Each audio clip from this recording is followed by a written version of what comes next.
in an agreement, in a future agreement, we have to take into account four central key factors.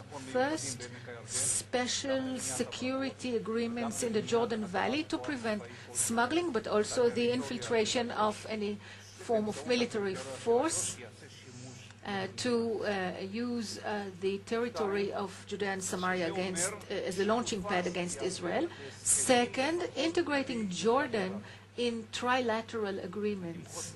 In other words, if we sign something bearing on what happens in the Jordan Valley, Jordan, the country of Jordan, should be involved, and of course Israel and the Palestinian Authority. And the same, I believe, would have to apply to whatever applies to the Gaza Strip, which is an interest that goes against the grain of the Egyptians, because they really do not want this problem.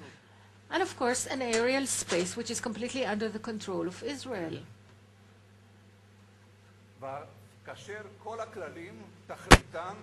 And all these rules are meant to prevent from the Palestinian Authority to develop military threats on Israel, whether symmetrical or asymmetrical. I'd like to say something about the military dimension and the terroristic dimension. And with that, I will conclude. There is a successful model which should be emulated, that of General Dayton, which we can witness a deep change in the Palestinian Authority, the establishment of a police force to prevent crime and at the same time to prevent disorder and to promote law and order. And they know exactly what they are entitled to hold and what they are not entitled to hold. Obviously, these should not lend themselves to become military forces or to lend themselves to military purposes. But this is something that must be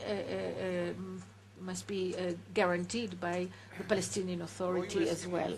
And of course, the Palestinian state should not have any military agreements with other countries. Of course, control of this defense industry, those materials which are dual-purpose materials, so that they should not be able to build weapons which will eventually turn against us. A joint control on the western border to ensure transparency. Giora Island was a party to the construction of such a passageway between us and the Egyptians. So we can really give the Palestinians full transparency, give them the feeling that they are in control, but with that full transparency, another factor such as the Americans or the Israelis can see exactly what is going on. And then there is the terroristic dimension.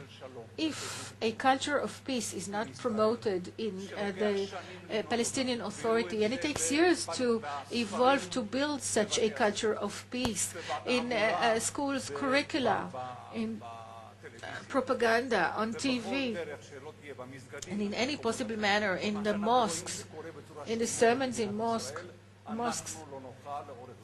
if we do not make sure that that is taken care of, then we will not be able to guarantee to ourselves that this new state that evolves close to us will aim at peace in the long run. We have to foster a culture of peace and coexistence. Some say that dealing with this issue will ensure the person trying to handle this a long life because it is so difficult to achieve. But anyway, this is a key factor, a key principle. And of course, there is the electromagnetic factor, the intelligence capability, which is critical in such a situation, which would be able to go deep into the other party's realm, standoff weapons. And if I try to sum up, I would say that Israel, in a future agreement with the Palestinian Authority, must ensure that the dangers, the risks it is taken are all monitored and controlled. The State of Israel can cope with controlled risks, and sometimes you have no choice but to take them. But if they are not controlled, then we will be disappointed again, just like some of us were very disappointed, deeply disappointed after Oslo. Thank you.